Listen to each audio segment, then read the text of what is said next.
तो क्या हाल है भाइयों, आज बात करने वाले हैं ईद के बारे में। अब मुझे पता है कि ईद निकल गई है और ये सस्ता चांद अब निकल के आ रहा है, लेकिन अब तो खैर अब तो मुझे भी आदत हो गई है ताने सुनने की, और अब तो कोई अच्छा बहाना भी नहीं है मेरे पास। ऐसे अजीब अजीब मसले चल रहे होते हैं मेरे कि किसी को बताने का दिल भी नहीं करता। अब तो अगर कोई रैंडमली मुझसे आगे मिलता है ना कि और भाई क्या हाल है, तो मैं जवाब में यही बोलता हूँ कि हाँ भाई आ रही है न्यू वीडियो, काम चल रहा है उस पर, क्योंकि मुझे पता है कि हाल चाल पूछने के बाद वो पहला सवाल मुझसे यही पूछेगा।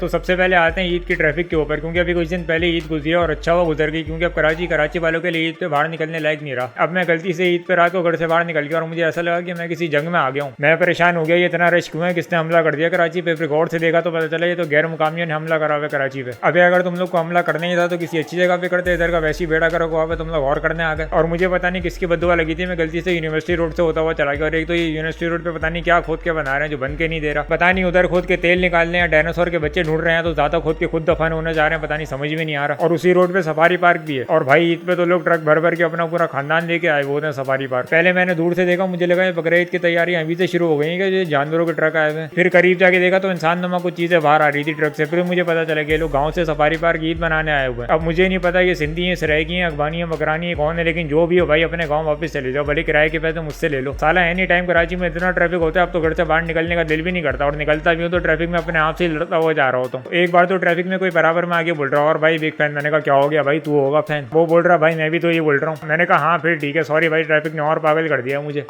और फिर आती है ईद की शॉपिंग। अब असल ईद तो लड़कियों की होती है, उनकी पहले रमजान से लेके ईद तक शॉपिंग ही चलती रहती है। लड़कों के लिए तो एक दिन भी बहुत होता है शॉपिंग करने के लिए। एक तो जिस भी शॉपिंग मॉल में चले जाओ सिर्फ लड़कियों का सामान ही नजर आता है, लड़कों की शॉपिंग करने के लिए कुछ होता ही नहीं है। क्या हमारी कोई इज्जत नहीं है क्या? एक तो इतनी मुश्किल से मूड बनाओ शॉपिंग और उसके बाद मॉल में जाके दुकानें ही ढूंढते रहो, और ऐसी खतरनाक शॉपिंग वाली आंटियां आई भी होती है, इनमें कोई इंडिकेटर लगवाओ भाई, बिना आगे पीछे देखे कहीं भी मुड़ जाती है धक्के देते हुए। खैर फिर इनसे अपनी जान बचाते हुए 7वें फ्लोर के किसी अंधेरे कोने में जाके कोई लड़कों की शॉप नजर आती है। उधर का सेल्समैन भी ऐसा होता है, वो खुद अपनी जिंदगी से बेजार बैठा अपने गोटे खुजा रहा होता है कि हाँ भाई क्या चाहिए। भाई इन हाथों से तो कुछ भी नहीं चाहिए, पहले तो जाके अपने हाथ धो के आ। और चलो मॉल वाले सेल्समैन तो फिर भी ठीक होते हैं, तुम कभी किसी छोटे मोटे बाजार में चले जाओ, ये सदर वगैरह, अगर उनके पास थोड़ा सा भी रश हो फिर तो वो तुम्हें मुंह भी नहीं लगाएंगे, लेकिन अगर उनकी दुकान खाली हो फिर तो अंदर गुस्से ही तुम पे हमला कर देंगे कि हमारे पास आओ हमारे पास आओ। और ये शॉपकीपर नई नई ट्रिक्स लेकर आते हैं, एकदम से सलाम करते हुए तुम्हारे सामने आ जाएंगे। अब जाहिर है बंदा सलाम का जवाब तो देगा, हाथ मिला लेता है, फिर ऐसे पकड़ के अपनी दुकान में ले देंगे कि हाँ भाई अब बताओ क्या चाहिए। साले मैं जूते लेने आया था, तूने मुझे पैंट शर्ट की दुकान में घुसा दिया। फिर बोलेंगे अगर तुम्हें जूते लेने थे तो इस मार्केट में क्या कर रहे हो, गांडू तेरी माँ का चौथा रिश्ता करवाने आया हूँ मैं इधर। अब रास्ता इधर से तो उधर से होता हुआ जाऊंगा ना, यहाँ से टेलीपोर्ट होकर उधर थोड़ी चला जाऊंगा।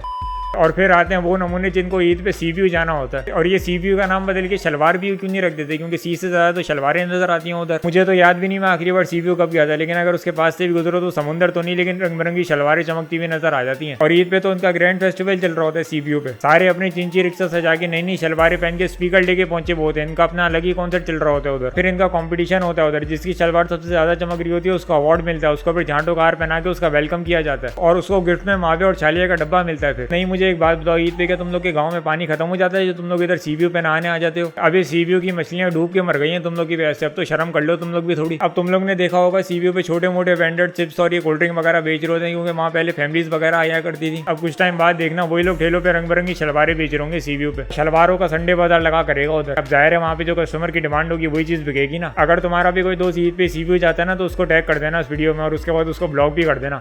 और फिर आता है बॉयज का ग्रुप। अब लड़कियों का ग्रुप कैसा होता है, ज्यादातर सबकी यही सेम होती है, सेम प्रोफेशन की होती है, तो सेम स्कूल कॉलेज की होती हैं। जितना ज्यादा एक दूसरे से रिलेट करती हैं उतनी पक्की दोस्ती होती है। शक्लें भी सबकी सेम ही लग रही होती हैं, जैसे सब आस पड़ोस में रहती हैं। और वही तुम लड़कों का ग्रुप देख लो, जब वो एक साथ जमा होकर बैठते हैं ऐसा लगता है सारे नमूने एक जगह जमा हो गए। कोई बेचारा बच्ची छोड़ के चली गई उसके सदमे में बैठा है, कोई 2 बच्चों का बाप टेंशन में बैठा है कि बीवी की कॉलें आ रही है घर जाना है, कोई रंडवा बेचारा अभी अभी जॉब से डायरेक्ट होटल आया है, एक चूतिया सबको कॉलें कर रहा है कि भाई कन्वेंस नहीं है मुझे पिक करने आ जाओ कोई। एक इंट्रोवर्ट है वो अकेला बाहर नहीं निकलता, लेकिन जब भी आगे बैठता तो सबसे ज्यादा लंड वही खाता है। मतलब किसी में कुछ भी कॉमन नहीं है, फिर भी डेली बैठने वाला ग्रुप बना हुआ है। 20 साल वाला और 40 साल वाला दोनों एक ही ग्रुप में। अब लोगों को लगता है कि मैं कंटेंट क्रिएटर हूं तो यूट्यूबर्स और कंटेंट क्रिएटर्स के साथ ही बैठता हूँ और हमारी कंटेंट से रिलेटेड बातें होती होंगी। अब उनको क्या पता कि मैं जिनके साथ बैठता हूँ हमारी ऐसी बातें होती हैं कि मैं बता भी नहीं सकता। अब मैंने सुना है कि नॉलेज से इंसान स्मार्ट फील करता है, पावरफुल फील करता है, कॉन्फिडेंस फील करता है, लेकिन जो नॉलेज मुझे मेरे दोस्तों के साथ बैठ के मिलती है उससे मैं और ज्यादा चूतिया फील करता हूँ। साला ये कैसी नॉलेज मिल रही है मुझे। अब अगर तुम्हारे ग्रुप में भी ऐसे नमूने हैं तो उनको टैग कर देना इस वीडियो में।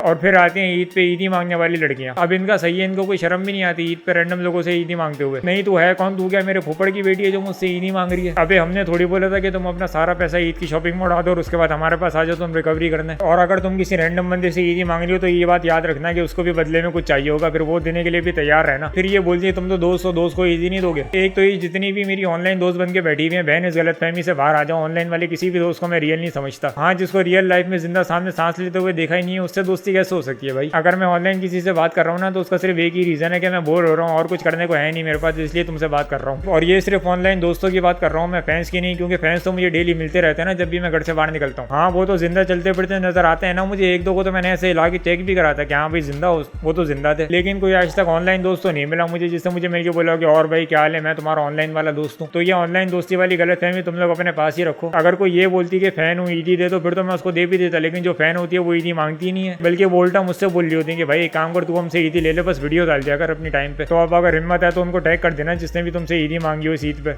तो बस भाई अभी के लिए इतना ही। बाकी अगर वीडियो अच्छी लगी और इस टाइप की और वीडियोस देखने किसी और टॉपिक्स पर तो लाइक शेयर कमेंट सब्सक्राइब और घंटा दबा देना यूट्यूब पे।